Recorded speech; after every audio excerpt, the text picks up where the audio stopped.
All right. Welcome everyone, and March 19th meeting. And I guess the first item is the external audit contract. Before we get to that, sorry, quick little agenda shuffle. I wanted to speak a little bit about an internal audit structural review that internal audit undertook. Actually, Harold, you want to speak to that? Yes. So I asked to be added to the agenda because we do need to restart the conversation around recruiting for the internal audit director. So we probably need to add the item to the agenda. Okay. So the item I'm asking to add to the agenda would be the recruitment of the internal audit director. So do we need a motion for that? Is there a motion for that? I move that the search for internal audit director be added to our agenda. Second. Okay. Any discussion? All in favor, say aye. Aye. Opposed? So earlier this month, Matt and I met and we talked about restarting the conversation about replacing a full-time position to fill this role. And then if you recall, we talked about this in the past around how that person reports to the county manager as well as how it would report to the board. So Matt did a little bit of research to see what other counties' structure looks like. And I'll ask him to talk about that real briefly. And then we can make sure whatever posting we put out publicly to recruit for this position, we fully understand the role that they will play with county management as well as with the audit committee. Yes, so, and I'm going to share my screen real quick so folks can see it. This should be in your email inbox. Yeah. And this exercise was interesting for me for a number of reasons, not the least of which it allowed me to connect with other internal audit departments across the state, other counties, learn a little bit how they're doing, what they're doing, and also just kind of get a better handle on the way the function is set up. And the long and short of it is there's a great deal of similarity with the more urban areas in the way Buckingham County does internal audit, the way we're structured with the oversight committee, and making sure that our reporting mechanisms are kind of in alignment on that. The closest comparison we have is Durham County. There is a notable difference in that the county manager is ex officio membership on their audit committee. But aside from that, there's pretty good alignment. There's a summary of this actually in the memo itself. However, I would point you to the chart at the end of the memo that has the bulk of the actual information. A lot of these were done through just auditing of websites, but some interviews took place, email exchanges, and as you can see, there are various models, but there are some pretty consistent through lines with administrative and operational reporting to the county manager, and then oversight and approval functions by the committee itself. So that's kind of the long and short of this memo. I think it's a good setup, and it really is a beneficial way of setting things up for us to operate in a mature audit function. I can absolutely do that. So administrative leave means is essentially reporting and is accountable to county management, or depending on which county you're talking about, whatever the reporting structure is for day-to-day operations and matters. That does not take away anything from the audit oversight committee at all. They still have functional authority for approvals of things of that nature. But for day-to-day operations, it makes sense for the internal audit director, internal audit function to be within the purview of the county and be a part of the county and be a part of that team. So that's really what that means in a nutshell. So the current structure is what now? I think we had some confusion between on a daily basis, the operational side. We say it operates functionally to the county manager, but for me it's administratively. So on the administrative work, sick leave, vacation time, we kind of have that relationship so we know what's going on a daily basis. Your role will still be the audit plan, the audit risk assessment, all of those audit level, making sure that you're still approving the audit. There's no hiring and firing without that commission. But wanted to make sure we are clear as we put this into our job posting, so the next person coming to understand they're part of the organization and they're just not sitting outside of the organization. Got it. And so I do want to change the organizational structure that we have. When you look at our chart, it shows that they're sitting on the other side of it. There's no link at all to county management or to the county as a whole. They just sit on the chart. So I want to make sure that link is clear. So that, just to make sure they understand what they're getting into when we put that post out. So Apple, just for my clarification, I've always understood, just like you said, administratively, they report obviously to the county manager and all of that, but there is a separation that has to be maintained because that's the very function of an internal audit. Correct. So if you guys can kind of explain how that happens in order to still report, but still remain separate. And the separation comes on the independence of the audit. And we got experts in the room that can help to keep things straight because they lived it and they know it. But actually on the audit side of things, so they can audit any department, they have open access to any department. And on that audit, the board will receive that piece, the actual audit function.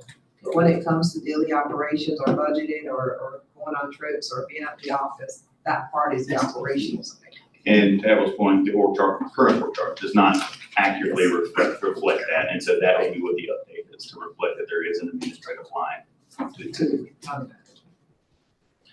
And I think it'd be good for me to give you some history here. This has been a problem in the past. Kelly will attest to that.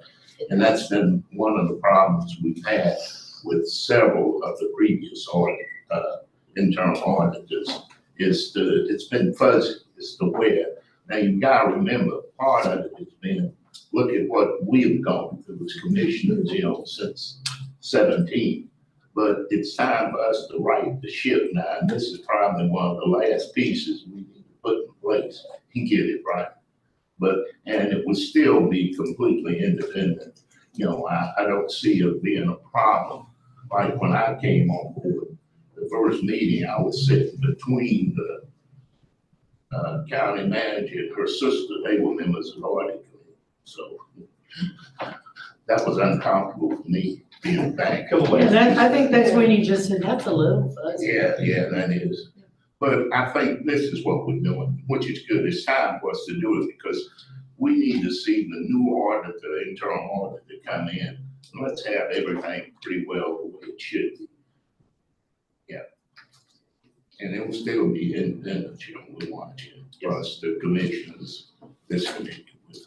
So you're just wanting to specify language about reporting to you Right. administratively and Yes. making that part clear. Correct. And so that's the That- only change. And that would be the posting, because right now it's posted and we just want to be clear. We actually put the job out so they know what they're getting into. They don't feel like they're working for an external board that is here quarterly. Mhm. And that's all they are. And I think that was some of it. There was no real oversight of this function before.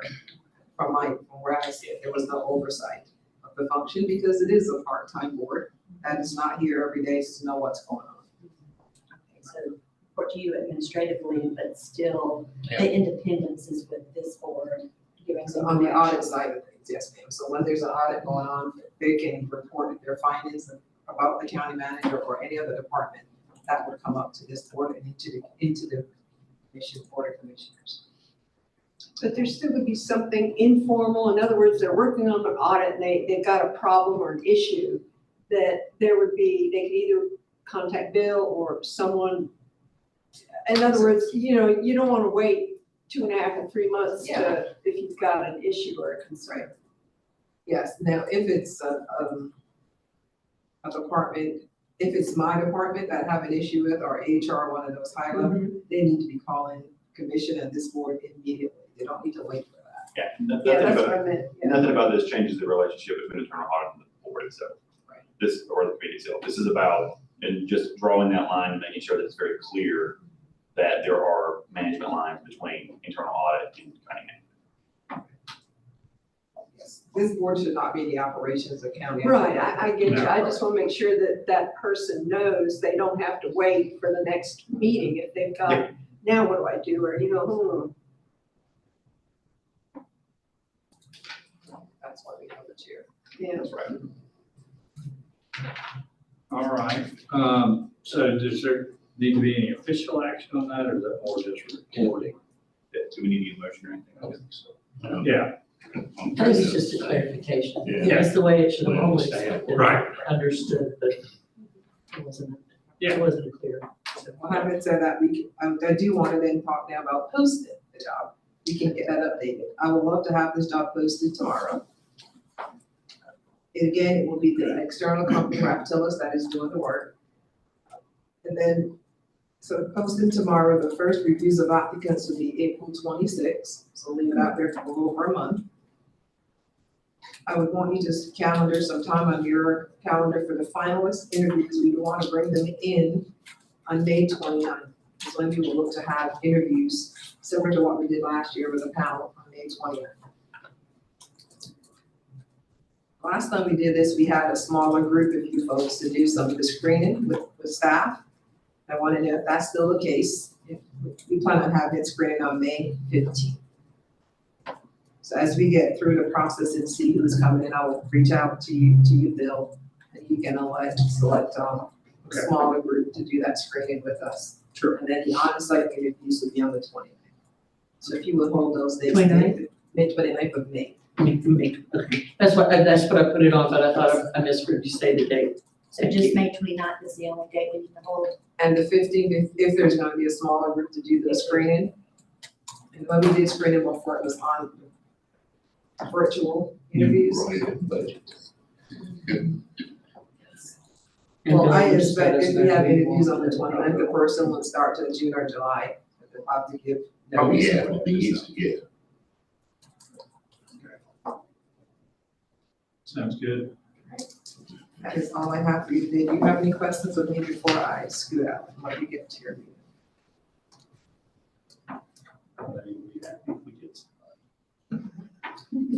We all will.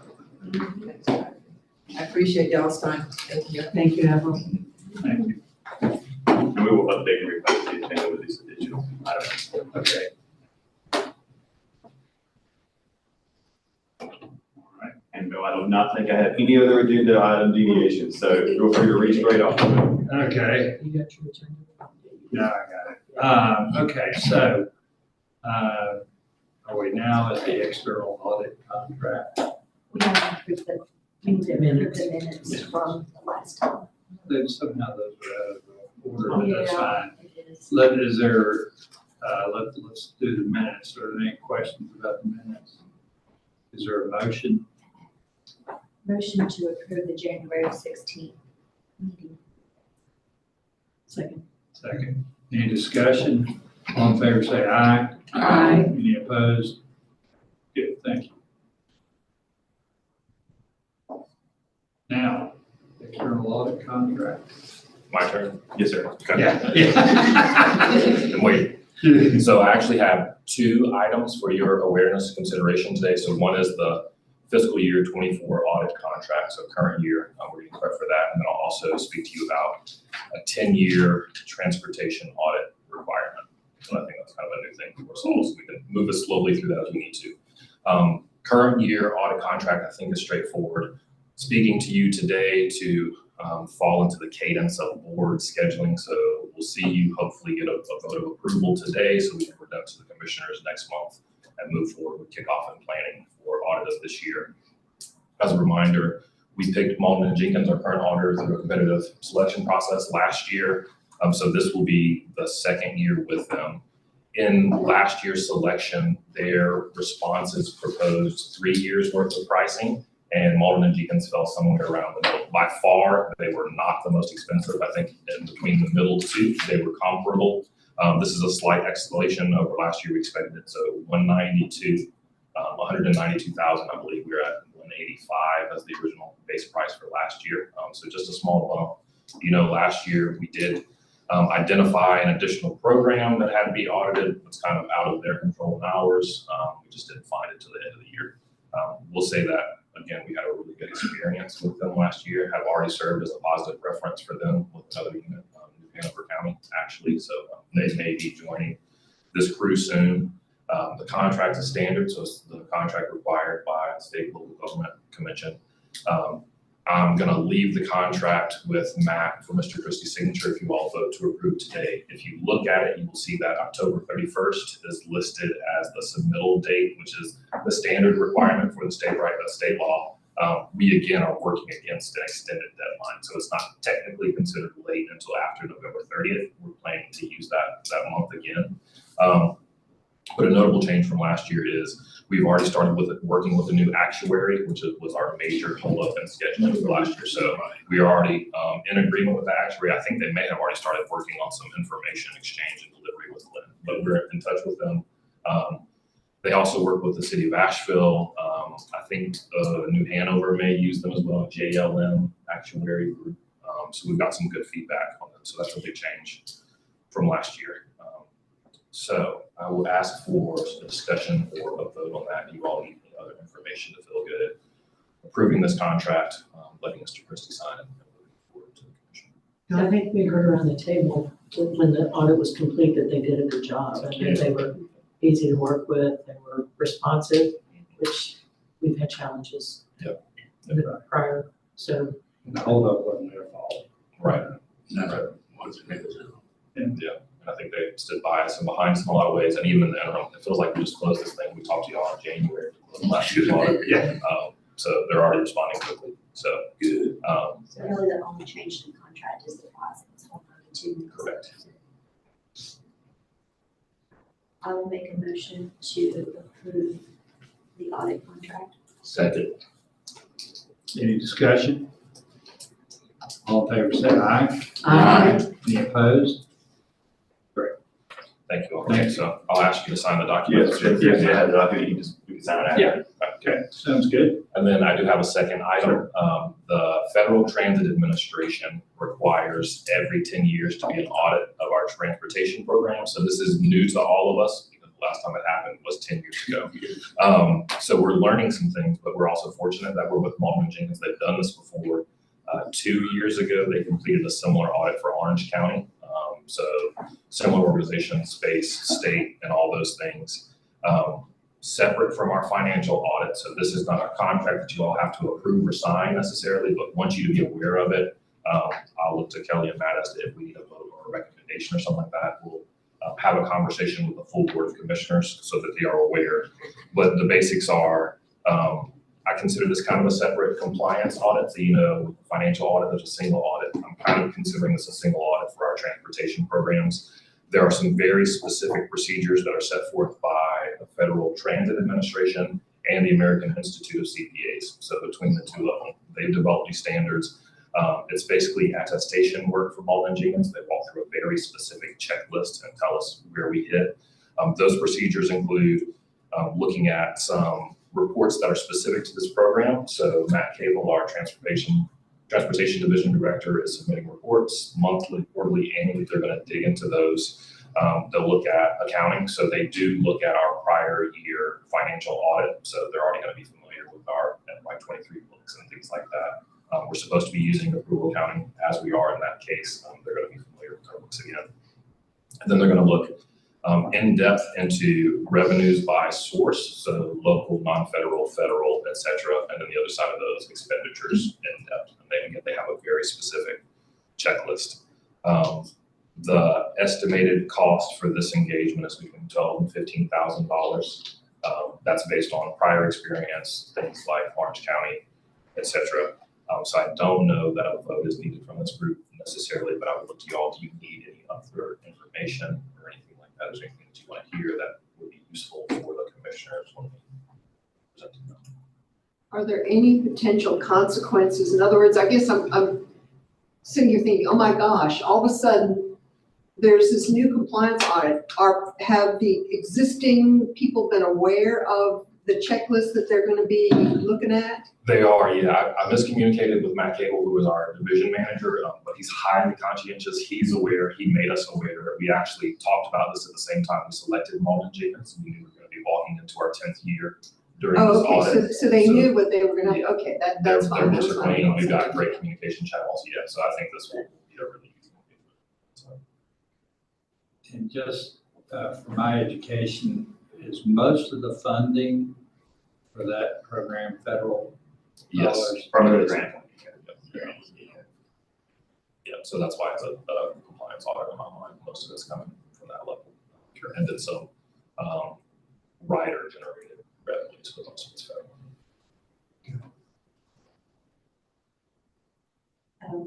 Michael, do we need a motion for that? Yes, okay. I'll make a motion for us to approve the contract with Olive Jenkins to handle the transportation audit, the federal transportation audit. Second. Any further discussion? All in favor say aye. Aye. Any opposed? Great, thanks all. Thank you, Betsy.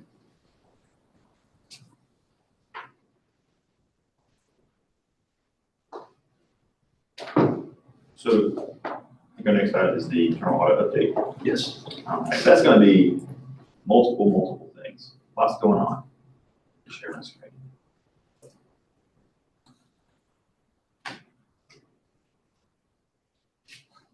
All right, to begin with, I wanted to start by reviewing some of the items that I came to you last time with and talk about, basically give you a bit of a status update on this. So last time I came, I mentioned that both the internal audit positions had been posted and they're going to get the applicant response. That position did close in beginning of February. Interviews have been completed, and it said things have moved since this was written. We have one confirmed hire, and it'll be starting April 8th. And then another one who will be letting me know on this Friday as to whether or not they're going to accept the position. So pretty confident moving forward that we're going to have those positions filled. I had mentioned that we have training plans for those. County management has graciously offered to provide some additional training dollars, not just, we're not talking about FY25, we're talking about finding some training dollars within FY24 so that we can hit the ground running, particularly around the county's assessment, which we'll talk a little bit about more in a moment. Just as a heads up, the budget request was presented and submitted on time. That did include the increased amounts for travel and training for FY25, noting that we have new staff and we'll have a new audit director as well. Cash management audit, you guys heard about this, I want to say at the September meeting. Well, some of you did, some of you may have not been present for that. We're going to go through that a little bit later today, but supervisory reviews complete, the audit is closed, and with a plan to retest and revisit sometime after the policy is implemented and allowed to actually take effect. But that is done. And I had mentioned that we're working with our compliance and risk to shore up our processes. And I went a little bit about what that looks like. So what that looks like is we've done some work on the EERL, the employee ethics reporting line. We have mapped some enhanced security roles and updated some SOPs. So now there are some pretty hard lines between the employee relations side and the internal audit side. Both of those, we share that system. So that's important to have there. And we're continuing to map those processes.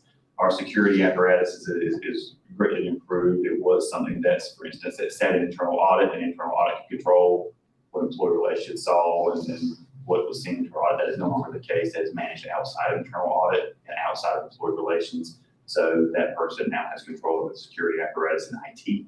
And they can't see into the system, but they can control who can see what in the system. So there's some fidelity there that wasn't there before. Let's talk reporting. So we've been exploring options to move those within a single tool and a single interface, which would be NAVEX. It would be very similar to our EERL, our employer ethics reporting line. And that would take it out of Let's Talk, which nothing's wrong with Let's Talk. There's nothing wrong with it. It's just, it lives kind of an email, and that's not the best way to kind of manage this process, so we're trying to get it out of it. And then we've been working with our vendor, Galvanize, now Diligent, HighBond, and we've scheduled a training session to coincide with staff onboarding so that they'll have the latest and greatest training as far as that goes. And they'll be able to do some more enhanced reports out of there, which will allow us to have a better workflow process, but it'll also allow you guys to have more information, essentially. So how will this end up impacting us, like when, say, an employee is reporting something that they're concerned about? So what's that process now with these changes? So the currently with the EERL, it's a phone call or a form that they can fill out online. Right now it's bifurcated. So if the employees are trying to fill something out, they go to one spot and they fill it out, and it goes to a third party who then reports it to us. With Let's Talk, it's more of a user-generated email. It can be anonymous if they so desire, but it's an email that comes through an entirely different system, and that's for public-facing whistleblowing. So right there, you have this two paths that do not intersect. Stuff from Let's Talk has to be migrated over to Navex for documentation. And so that is a bit of a hardship for staff. And also, living in email is not the best way. I think probably it's fair to say this isn't anyone's fault, but more eyes see those reports than probably should. So having it put into the same system allows us to better control the workflow, but also control the fidelity of the security and entity around these things. So it would be an improvement. At what point would we see, or someone on this committee see anything that's reported? We can generate a report out of Navex now for that. That's not something that has been reported previously. It's been done through Let's Talk primarily. So now that it would be in Navex, we'd be able to generate reports for the external stuff as well. So, and I guess my concern is, from previous experience, is that obviously we don't want these reports going directly to the county manager. Mm-hmm. The other issue is sometimes the county manager and the HR director can be pretty close. So I guess I'm just concerned about how easily it would be to get a report here so that we could decide, is there enough smoke for there to be a fire? Absolutely. So that was one of the reasons that we'll look at the top, the enhanced security roles. So no one in HR has access to the stuff that comes into internal audit, period. That's why I work with IT to get that set up. Get that separated out. Right. And so anything that goes into the internal audit side of Navex is not seen by anybody else in the county government. So it can go directly from internal audit to you. Okay, and how often will we get this, or is it gonna be funneled through Bill or a subcommittee? I mean, I think right now, Kelly, you report it out once a month.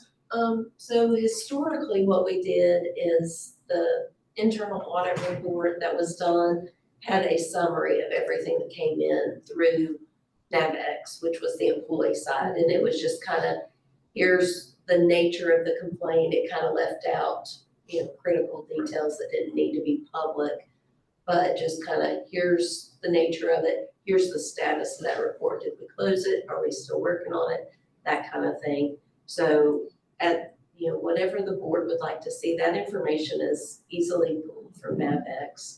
And typically, Kelly, that meant to the board chair and to the commissioner sitting in the committee, right? It was for the whole Did committee. it go out to everybody? Mhm. Oh, okay, I thought those emails just went to. I don't Now, have. let's to- talk. That's separate. The Let's Talk Let's talk. is separate.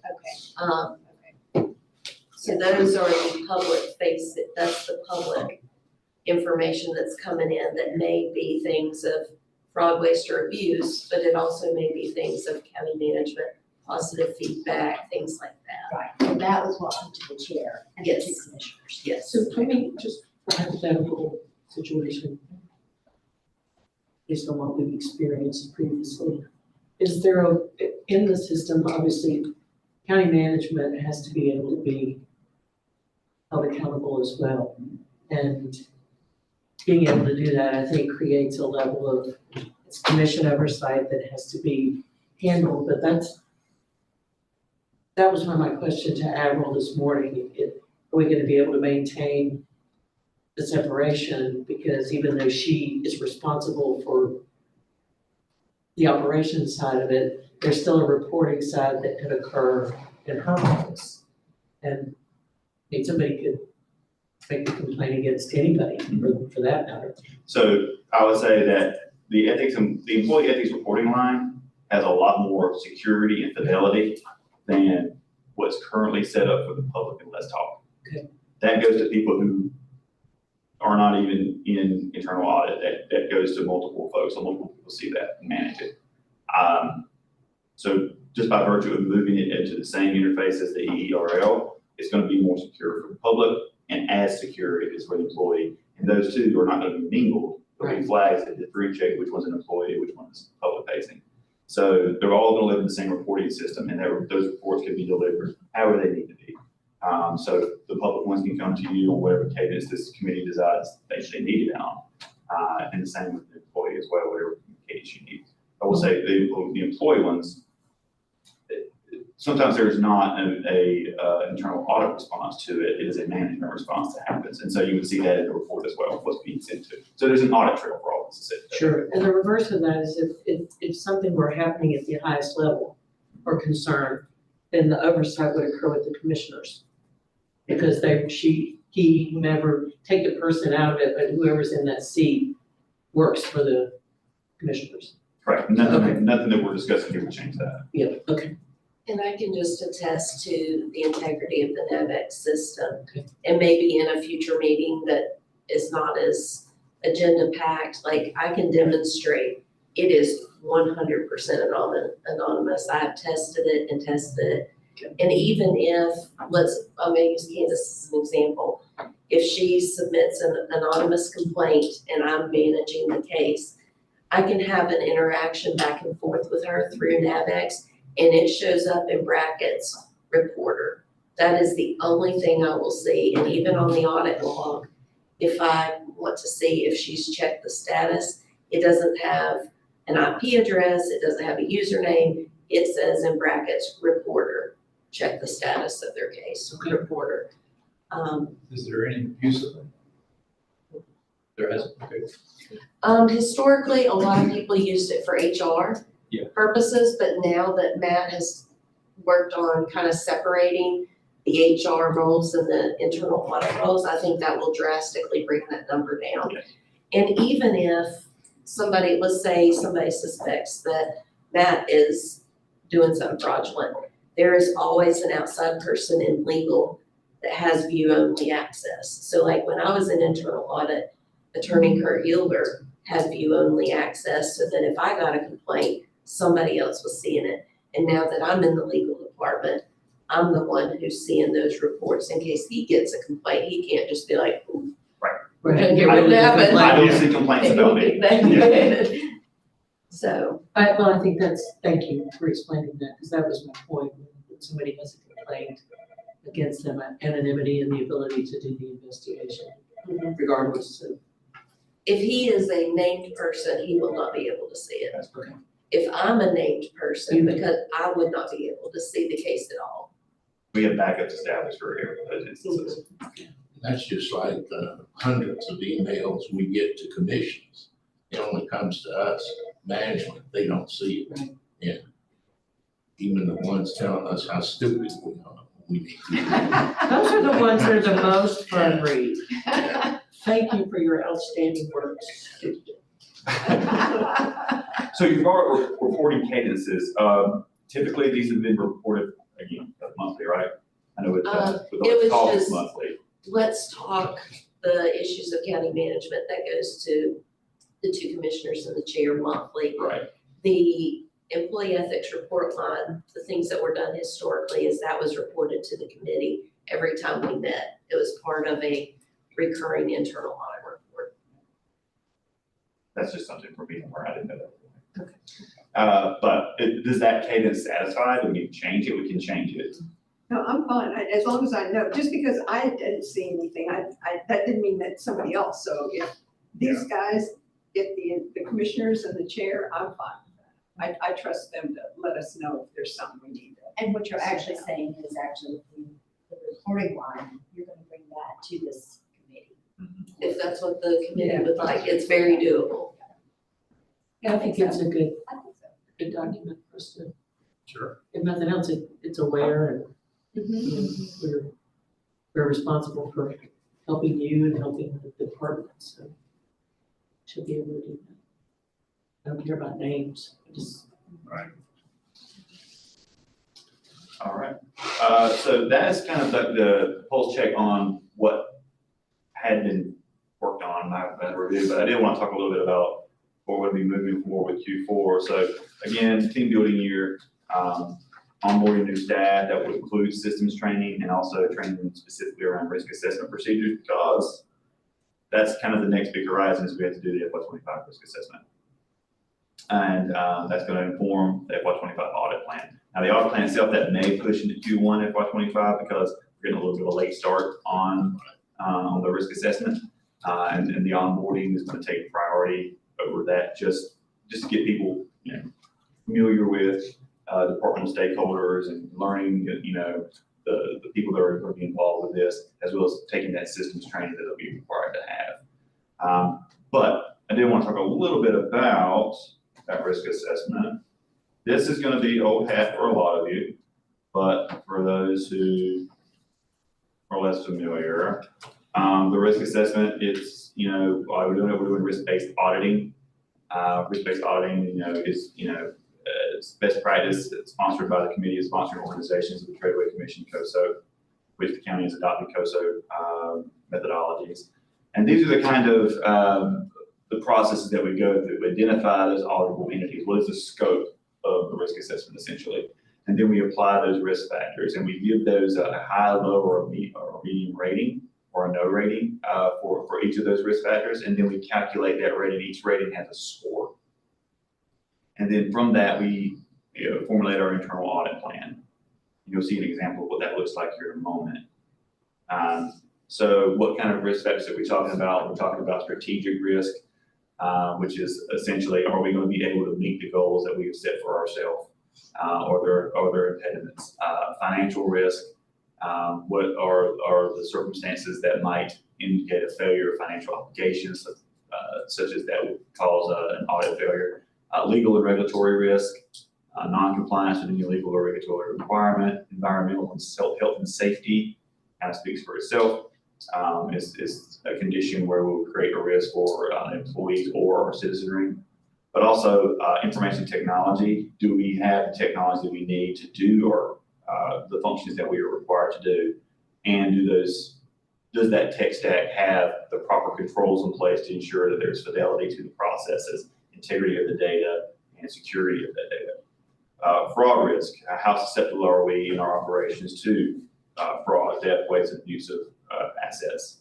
Human capital risk. Do we have the training that we need? Do we have the people that we need in the right places? And then reputational risk, which is, again, self-explanatory. How do certain aspects of county operations reflect out to the community? And all of that goes into a score, and then this is what we call an Eisenhower matrix. And the red is bad, as per red everywhere. It's Not everywhere. Well, okay. All right. Sorry, Someone just look at had to NC do State it. fan. The red boxes there, scores that fall into those ranges are the ones that we're going to be prioritizing the highest, simply because those are the ones that would have the most impact. Those are the risks with the highest impact, but also the ones with the highest likelihood of occurring. So that's just a quick and dirty version of a risk assessment methodology. Any questions on any of that? Didn't think so. Wanted to go ahead and put it out there before moving on to another topic, which is our cash management audit. So I mentioned earlier that supervisory review of this is complete. This is something that the committee has seen before. Bring it up again in case folks who were not here during that time had any questions. And Candace Sears was her person primarily in charge of this audit and completed this audit. I've done the supervisory review. And if you have any questions, I'm going to direct you to Candace. But it was about getting SOPs across the board that were consistent. That's the and thing. how cash was to be handled, correct? I mean, that Yeah, was the big thing was basically that we need a policy, an enterprise-wide cash management handling policy that would control a lot of this. But where there are specific departmental requirements around cash handling, departmental policies could kind of be more specific on that. But we didn't have the We overall. didn't have a standardized, So right, that is in the past. right. Part of the remediation plan is that finance is currently developing that policy. And I think I mentioned earlier, once that policy is in play, approved and in place, after some time has passed, we can go in and we can retest and see what the effects are. I guess just pull it up. Do you want to hit on any specifics, Candace? Anything? Is this just the, Same one. The same one? Yes. yeah, if you just want to go through, we can look through the different sections if you have questions. I think this was actually only shared with subcommittee. That's okay. This is a high level summary. Okay. So Can you pull it up? It just says, oh, Back up, I went too far. I just wanted to make sure that everybody, because some people weren't here, and then like you said, it was just shared with. Yeah, it was shared with, Kendra as the chair, and then I believe you two. You too. Well, I went ahead, I know I'm a nerd. Actually read the materials Okay, good. before I came in. And I guess one question I had was the 5 departments, what percentage of total county cash receipts are part of this audit? Or do you know? That is not something I know off the top of my head, Oh, but I can okay. get that answer. Okay.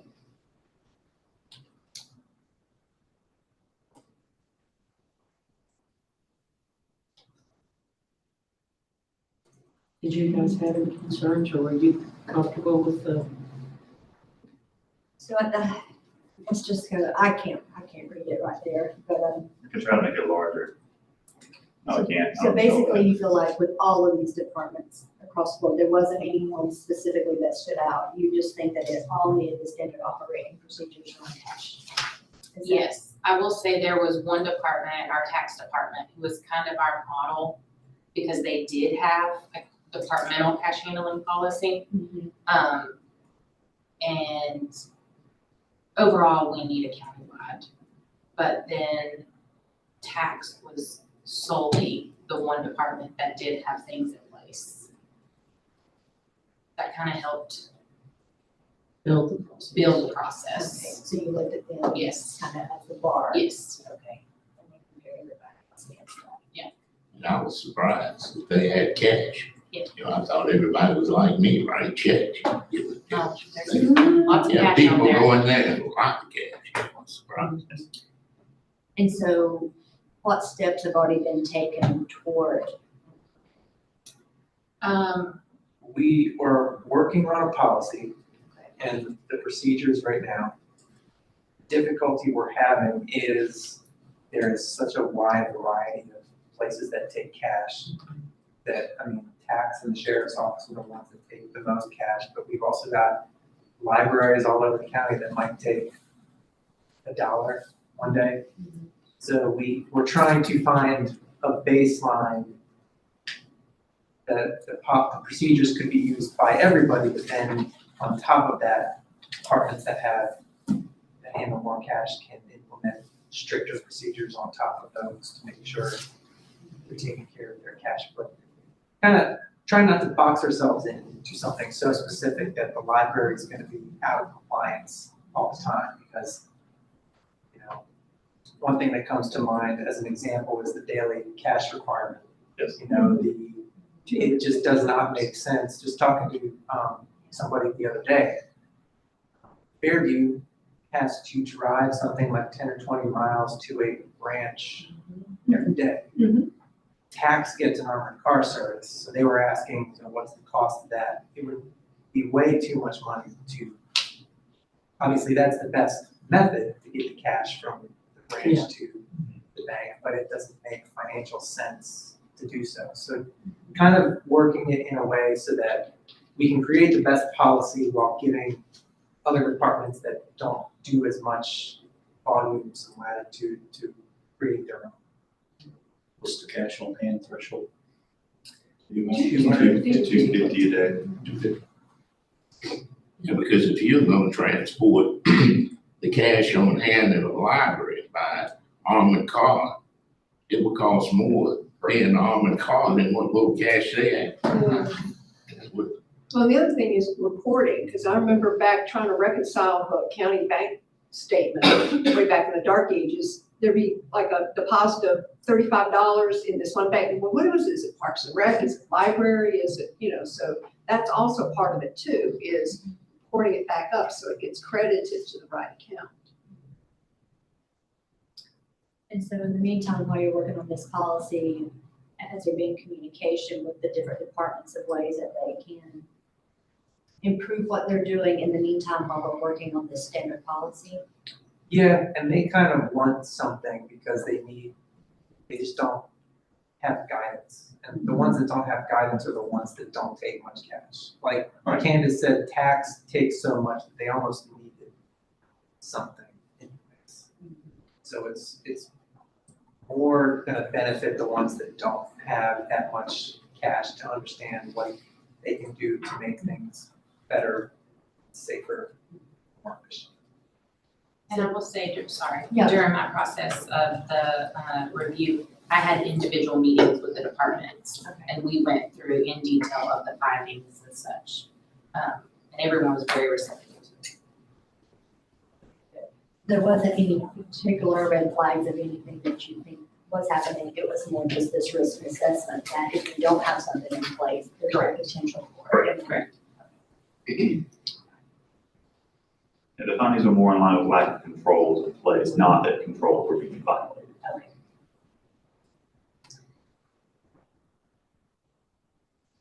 I think that was all my questions, unless somebody else has some.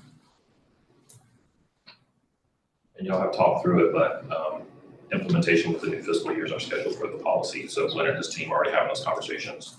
We're also kind of working through this evolving banking environment. Fairview's already driving forever. Downtown branch of Wells Fargo is closing. Let me just throw something out there. I have no idea what small amount of money the library uses. But we just faced this question in my business, and we put safes in all our stores for Loomis. And we did it for a couple of different reasons. The way I reduced the cost and matched the cost was to get rid of paying mileage because my employees weren't driving. I had an employee stopped on the side of the road and had illegal things in their car along with my cash deposit. But the cost of the safe really was not as astronomical as you think. I just have no idea. We just got rid of other costs that basically just transferred over to the cost of the safe instead of paying it this way, but we got the deposit daily, we got the quickness of the accountability of it, and no chance of, or you're lessening the chance of fraud and theft and people not going to the That bank. was actually something we looked at Right. when the downtown branch closed. We Yeah. were considering getting one of those safes, 200 college, because we have quite a few departments that take cash. The reason we didn't go with it at this point is the safe that we were considering does not take change. And the inmate detention center who takes the most of the cash apparently has a ton of change. So that, they were kind of gonna be the biggest user of that safe, and because change is gonna be such a big deal for them, we just decided not to do it now, but we are looking at it. I'm kind of curious, do you have that same issue? With change? Yeah. No, no. And we're able to, obviously, we reconcile our drawer down to a certain amount, and then anything over and above that goes straight into the safe, and it's accounted for and immediately deposited. But what made me think about it was when you said the Fairview Library was driving so far, by the time you pay mileage and the risk of them having a car accident or things like that, or worse yet, they just take your deposit and go home. We just tried to eliminate all that, and I tried to adjust the cost to be as close to equal as possible and eliminate some of the risk. But again, I don't, we went with the service that our bank recognized, and I know every bank has different setups. So I'm not familiar with, if Wells Fargo is the bank, I'm not familiar with their setup, because they're not my bank. Remember who our armored car services? I'm sorry. You remember who our armored car services?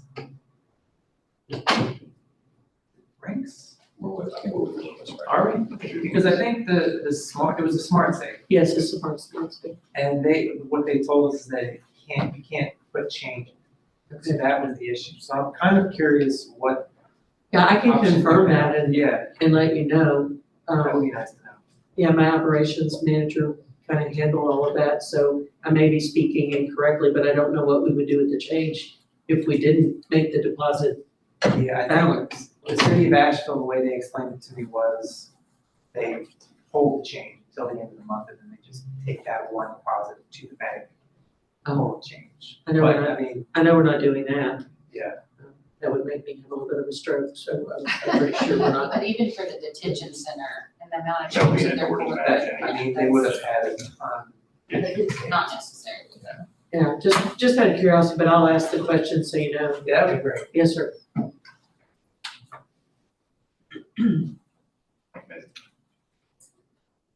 Any other questions on cash management? How much flexibility will be allowed for individual department needs? Or can the department head approve, or, I guess my concern is just that the sheriff's department is gonna be very different from, say, tax or library or parks and rec, so just So- wondering how flexible, are you trying to build in a little flexibility? I'm not writing the policy, but with our recommendation, remediation plan, it does provide flexibility. What it provides, Lynn said it very well, an enterprise policy that creates a baseline floor. These are the minimum expectations. Gotcha. And the departmental policy can be more strict as necessary or as statute requires. So yeah, there'll be some flexibility in it. Yeah, and I think one of the plans is to hopefully get them to, they create those additional policies to let us know what those are. So that we know where the exceptions are.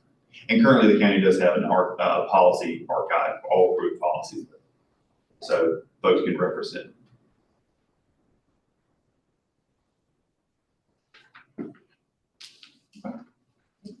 We will be checking to make sure that each department has a policy, right?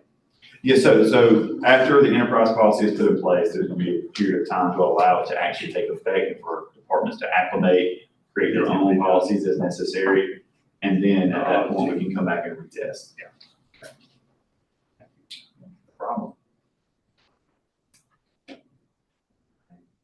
One last thing that I don't think I think I failed to mention, I can stop sharing, is that with new staff coming on board, we're going to be transitioning the secretarial duties, so Kelly can delve fully into compliance and risk, and it'll be somebody on staff who takes on those duties.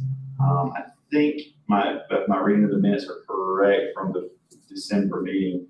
There was a vote on making Kelly the secretary, so we would need to just undo that. I think we can do that at a future meeting. We don't have to do it right now.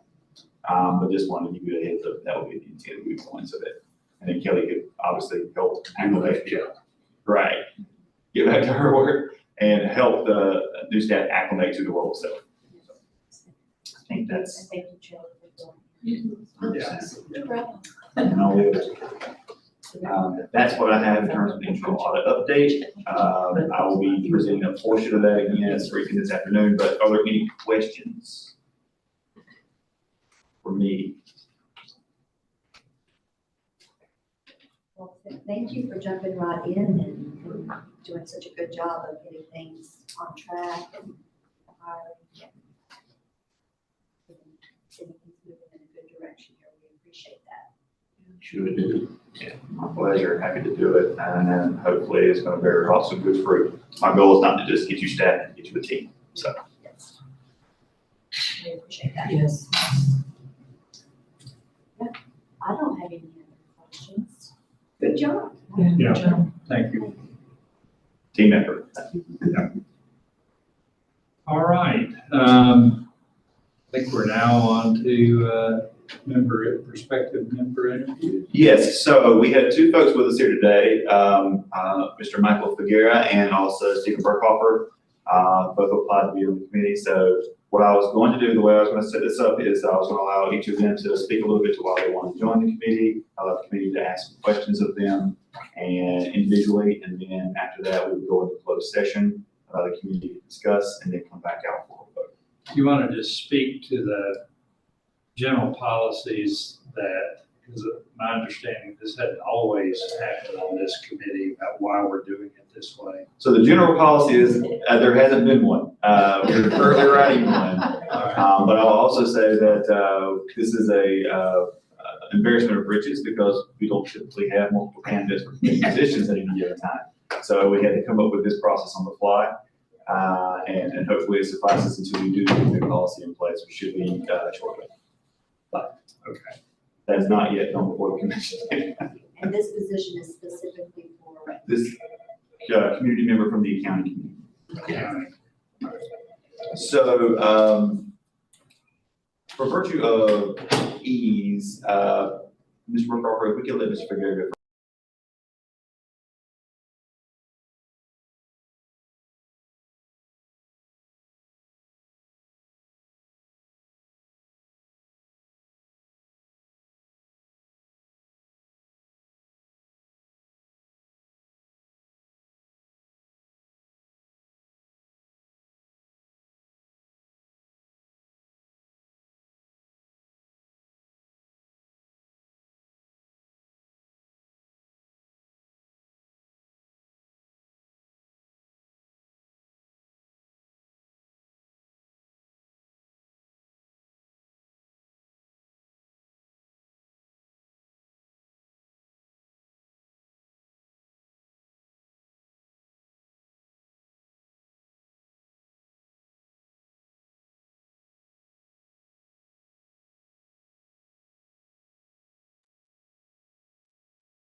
Hello, thank you for having me.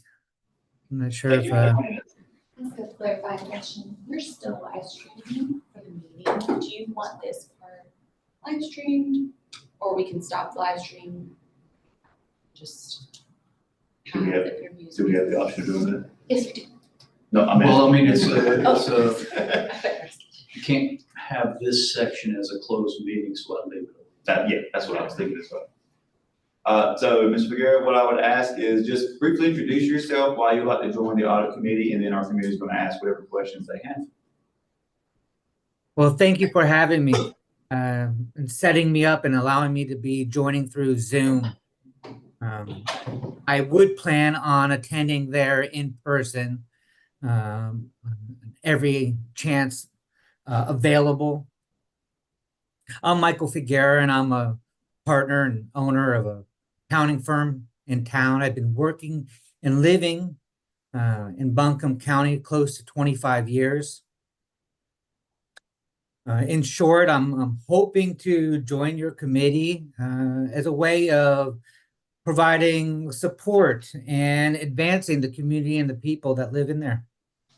I like to do my part to help provide additional confidence and transparency to the audit process.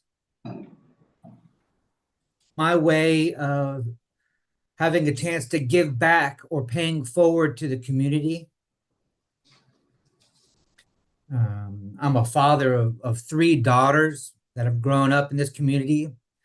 Since I've moved here, my brother, my father, and my mother have all moved to Buncombe County. So I imagine having our roots here for a long time.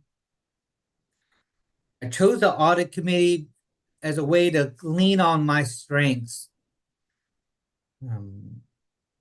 Specifically, my accounting and auditing background, my familiarity with independence and safeguards to those independence.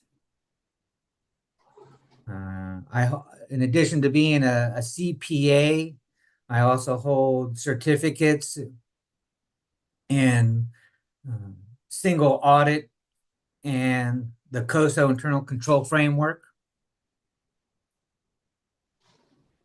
I felt that this matches my experience and credentials. I've looked through the prior meeting minutes where you had the charter very well written and listed out, and think that I would do a good job. While I have still quite a lot to learn, I think that I would be able to give back. That's why I'm here today. And thank you for having me. Thank you, sir. I will just now open it up to the committee with any questions that they have. Well, I'll start off. Thank you, Michael, very much for your interest in serving. I'm Commissioner Terry Wells. I know it's probably hard for you to see who's talking with you. And could you speak more to you mentioned COSO, that you have some experience in that, because that is one of the things that we're looking to implement across the organization. And so, yeah, just speak to us about that, your experience, and what do you think are some of the challenges around implementing that? Probably the challenges, as you are, is what I'm hearing you ask about, is more related to the time investment in it and the buy-in that you get from the staff. It's a very flexible framework that's why it's able to use it across all industries, and it consists of 17 principles. Um, Specifically to some of the topics that you had here today, referring to policies, that the policies are a big part of it. It's just a part of it. In a lot of ways, not having a policy in place, is a direct reflection on the audit committee itself. And if something did go wrong, somebody can point to that fact that there were no policies. And so I'm very happy to kind of help out throughout that process. Okay, thank you. Hi, I'm Martha Ziegler. I'm one of the other external accountants on the board, volunteers, and obviously you've got a lot of nonprofit experience. Do you have any interface or experience with governmental or Yellow Book or local government commission and regulations specific for governmental agencies? That's a great question. Thank you for asking it. You are correct that the primary experience that I have has been primarily with not-for-profit organizations, working directly with them over the last 15 years. Prior to that, I did work with what was formerly known as Hughes and Hughes, now have merged on with JPS or DMJPS. In that capacity at that time, I did get an opportunity to help out and participate on some of the local town audits, such as the town of Weaverville, the town of Marshall, the town of Hot Springs. My primary role in that was helping out and assisting with the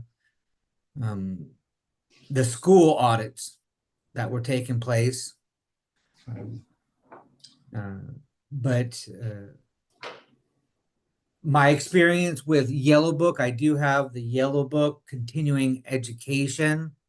And as I mentioned, the single audit certificate, I do maintain those because I do perform probably about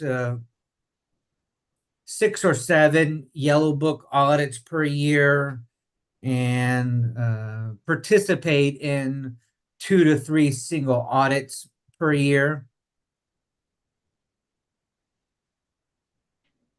Does that help answer your question? Yes, it does. Thank you.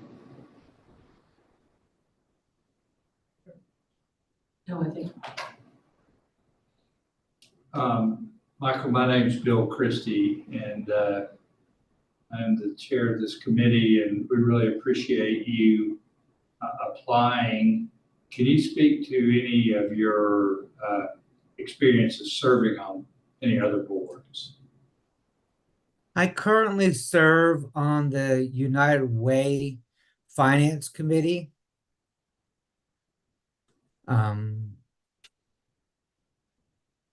I often do board presentations as part of my regular work, so frequently in board meetings and finance committee meetings, usually focusing on the audit presentation, similar to the one that you had probably at your last meeting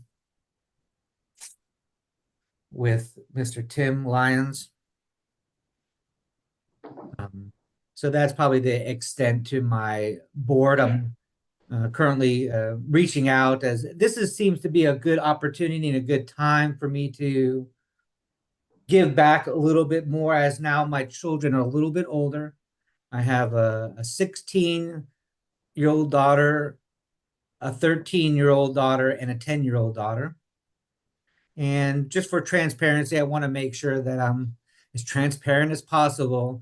I am Michael Figuera. I'm the husband of Jessie Figuera, and she does work at your library and as part of your library system. Currently at the Weaverville Library. Any other questions from the committee?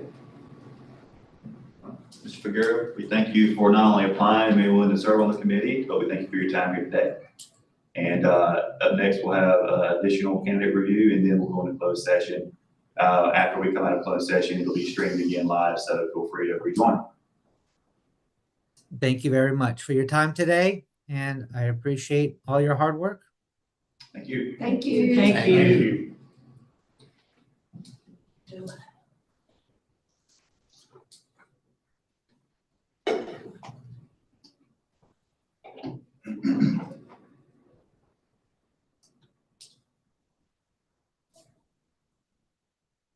Commissioner Wills, go grab him.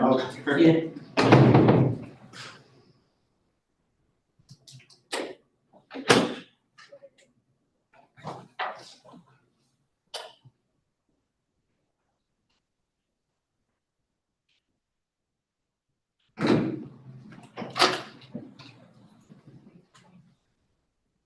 Council, please take a seat. You're at the table with us. Thank you.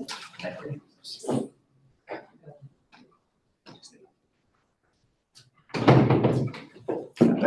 Where are you going? Oh, no.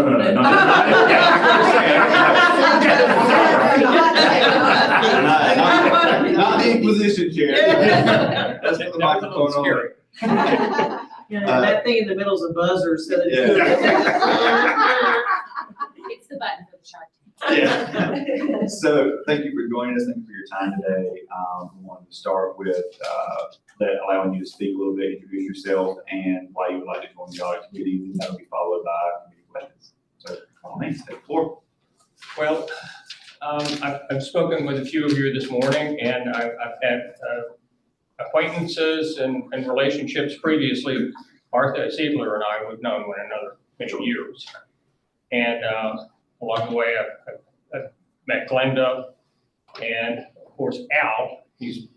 Al knows everybody. Well, I have to say, however you want to interpret this, you're one of the most prominent figures in Buncombe County. It's just, I know your bio very well, and you're just engaged in so many things. And I think the last time I saw you, it was funny. It was a very cold day. It was about 2 years ago, and you were rushing to an event that was there on the UNCA campus. And I speak of UNCA because that's been my work and professional relationship for the last 25 years.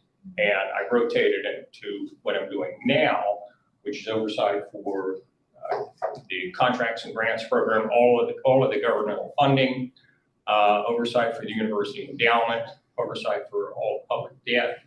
And I'm engaged in multiple other things as well in terms of the funding, financial aid, and it's just, I do a wide circle.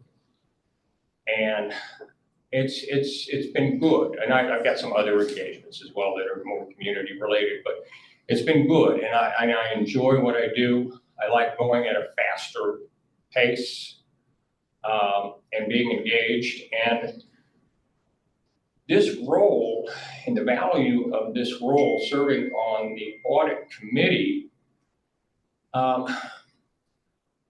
county, and again, I speak collectively, this is our home. Our county got some bad press several years ago, and the awareness in terms of oversight and the need for more professional engagement, people who can bring the skill set for the oversight and evaluation process. Is a committee, an audit committee, bulletproof in terms of the risk of some malfeasance or abuse?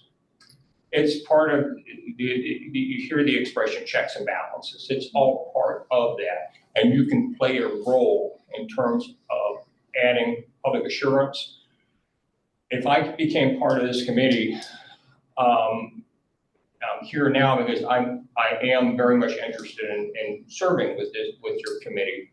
And if you determine that, yeah, we Steve would be a good fit with us. I would try to identify areas in terms of, I know there are boundaries, or no, you can't go there. You're being a little too, there's just restrictions, but we're aware and we got procedures and protocol or will allow you to advance these concerns that you have. So again, there are boundaries and that you have to respect. But I use this expression when several of the members were coming in this morning, and I mentioned Martha that she spent her fair share of time in the trenches. You kind of have to do that in order to have a broader comprehension about what the risk. I like what you guys gave with the whole thing, with the whole internal audit process and what you're doing in the process is you're trying to step up. And Matthew, I think I like where you guys are going with some of your processes.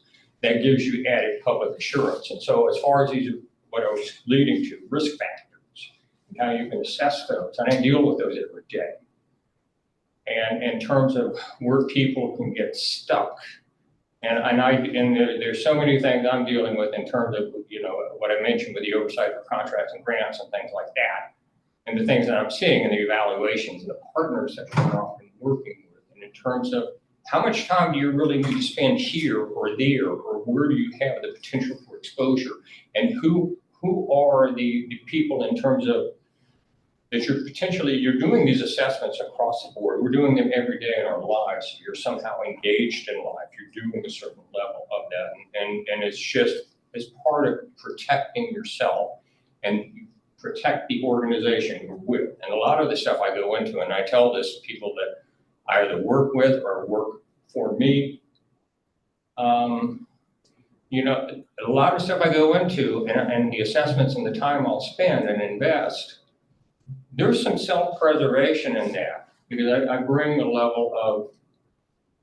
of, I want to make sure that what I'm involved in is going to go well. And if it does sour, I certainly am going to suffer. But by extension, the organization I'm representing, and that I have a fiduciary responsibility to, they're going to suffer. So this is all a level of consciousness and whatnot that you bring into the role. In terms of the knowledge that I have and the mission that you guys are delivering, I've done the overview on what you guys have out there. I've done some homework, and in terms of, and I spent the time looking at one of the more recent audit reports for the county, and thought it was good. A lot of the highlights that were brought out. In terms of what the county's net position is, and the other factors that are contributing to it, and seeing in terms of obligations, in terms of the outstanding debt, and the factors that are surrounding all of that, and the public assessment. One of the two rating agencies, you guys, Buncombe County has enough in its portfolio that we need more than just a Moody's rating. We've got an S&P rating as well. And the fact that they're both assessing, they both see that Buncombe County is a growing county. It does clearly appear to have a good management team, and all of those are considerations that allow them to deliver a AAA rate. And sustaining that is significant. And I have a long history of dealing directly with Moody's, and I'm direct a number of reportings that we do every year with them. And it's good work. It's interesting work. It's interesting work, and it's by extension what you do in trying to further the organization that you're part of and that you're proud to serve. And so my ambition in talking with you all this morning is an interest in serving further in the home where I live. And I think I could make a good contribution. Thank you, Mr. Burkoff. Well, thank you. Do you prefer Steve or Steve? Either one. And some people, they look at me and they say, he's a Steve or a Stephen. He writes his name Stephen for a reason. Well, that's probably because his mother called him that. Well, thank you for your interest in serving and for talking talking with us today and for coming to the meeting and sitting in on it. And I'm curious, because a part of what we do really is ask questions, right? And so I'm curious, since you sat in on the meeting earlier and you certainly reviewed some of the different materials, what are some of the questions that you would ask when we're having these discussions? Well, Terry, today, Matthew had shared the agenda, and I spent time looking at that, of course, and better briefing myself. So what you guys were getting into were considerations such as cash management. And all of those subject areas and the bullets that were brought out in the agenda, those were all pretty general, and I liked, Martha brought out some good things one thing she brought out that I really liked, because of what you're dealing with here in the county, the resources that you're going to have as part of cash management in your sheriff's department versus what they're doing over in the library. On that, even though I oversee significant flows of funding is more electronic, and there are some, and I deal with all our direct cash management people regularly, daily, and also at the state level. I would be looking at those questions, and also what was brought out in the part of the outline in terms of the segregation of duties and who has that access, and so that the potential risk is there, and very often where you do have smaller sums and where you have smaller pots of money, several $100s, but you have lower paid people who are often have access to that, even though they the best people in the world, stuff happens to people in life and they need money. And so in terms of how you control that. So I would try to touch on those considerations. I like where you guys went and the whole discussion today about where you went with internal audit and what you're proposing to do in those areas in internal audit and preparing for the annual audit, the risk assessment process. That's why I spoke to that a few minutes ago, and the risk assessment process that you guys are following, and how you would be managing that. So these are questions that I would be advancing as well, and wanting to make sure that are you consciously following some type of a checklist process and going through that, and in terms of the people who are involved in those roles and capacities. The other things that you got into in terms of, I liked where it was brought forward about some of the changes you got going on in your internal audit office. New candidates in terms of what you're doing and vetting them and bringing them in because of the value that this whole internal audit role plays in ensuring that we don't find ourselves with major reporting deficiencies or findings along the way. That's part of what the insulation that a good internal audit function can provide. And so everything that I was hearing, I mean, it's just,